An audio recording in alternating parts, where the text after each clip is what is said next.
வணக்கம். திருமந்திரத்திலிருந்து சிவனுடைய திருவிளையாடல்களையும் அது தொடர்பான தத்துவங்களையும் வரிசையா பார்த்துட்டு வரோம். இன்னைக்கு முப்புறம் எரித்த சம்பவம் என்ன, அதில் உள்ள தத்துவம் என்ன என்பதை சொல்லலாம் என்று நினைக்கிறேன். அதற்குரிய திருமந்திர பாடல் 2ஆம் தந்திரத்தில் அட்ட வீராட்டான தளத்தில் வருகிறது. அப்பனி செஞ்சடை ஆதி புராதனன், அப்பனி செஞ்சடை ஆதி புராதனன், முப்புறம் செற்றனன் என்பர்கள் மூடர், முப்புறம் செற்றனன் என்பர்கள் மூடர், முப்புறமாவது மும்மல காரியம், முப்புறமாவது மும்மல காரியம், அப்புறம் எய்தமை யாரறிவாரோ, அப்புறம் எய்தமை யாரறிவாரோ.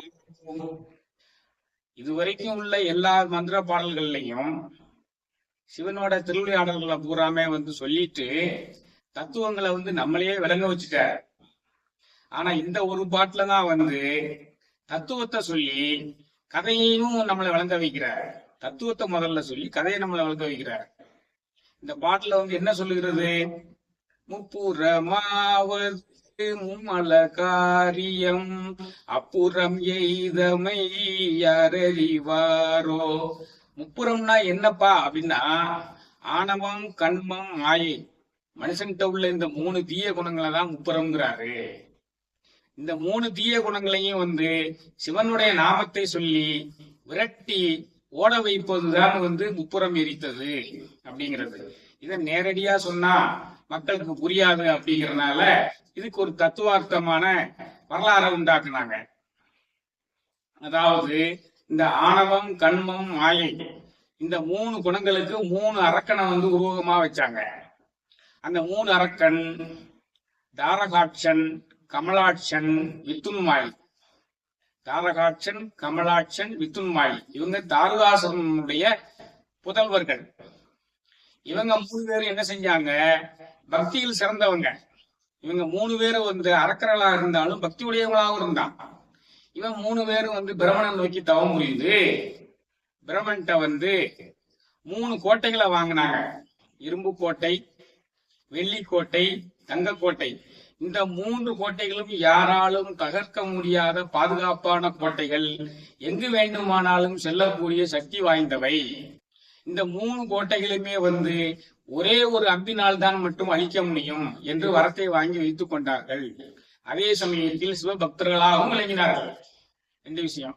இந்த கோட்டைகளை வாங்கி வச்ச உடனே ஒவ்வொரு இடத்துக்கா அதுல போய் எல்லாரையும் துன்புறுத்திக்கிட்டு இருந்தாங்க.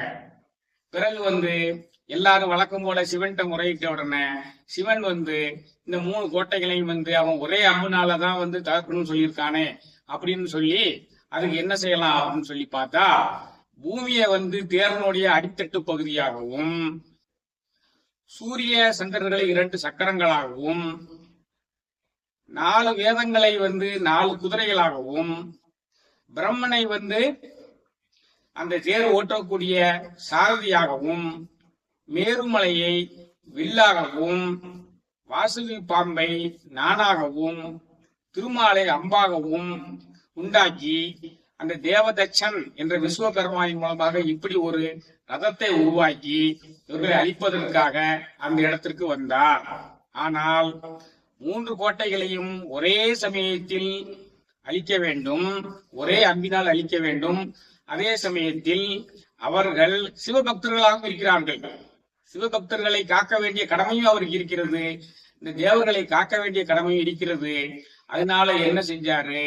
அந்த தேரை அவன் 3 கோட்டைகளுக்கும் பக்கத்துல வர சொல்லி அதில் தேரில் ஏறி அவருடைய தெய்வீகமான ஒரு சிரிப்பை உமிழ்ந்தார். அந்த இடி முழக்கத்துடன் கூடிய ஒரு சிரிப்பை செய்தார்.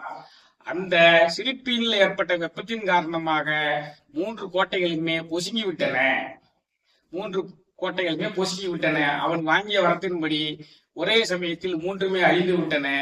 அவர்கள் தங்கள் ஆணவம், கண்மம், மாயை மூன்றினுடைய உருவாக இருந்தவர்கள் அழிந்து விட்டார்கள். அவர்கள் தங்களுடைய செருக்கை அழிந்து செருக்கை அகற்றி இறைவனிடம் சரணடைந்து விட்டார்கள்.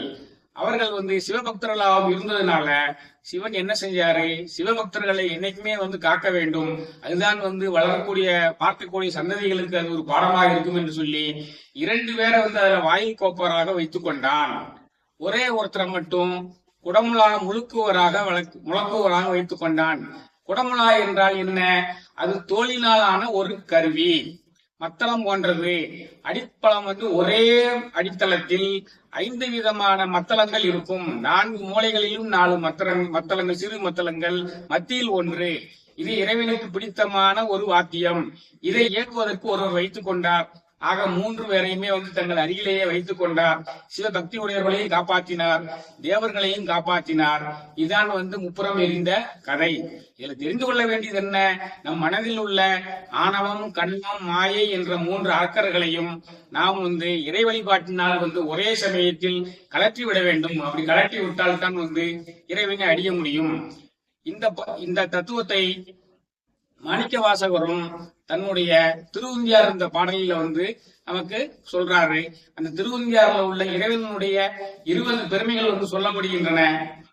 அந்த 20 பாடல்கள் சொல்லப்படுகின்றன. அதை படித்தால் நமக்கு எடுத்த காரியங்கள்லாம் வெற்றி அடையும். அதுல 4 பாடல்கள் இந்த முப்புறம் எரித்ததற்கு வைத்திருக்கிறார்.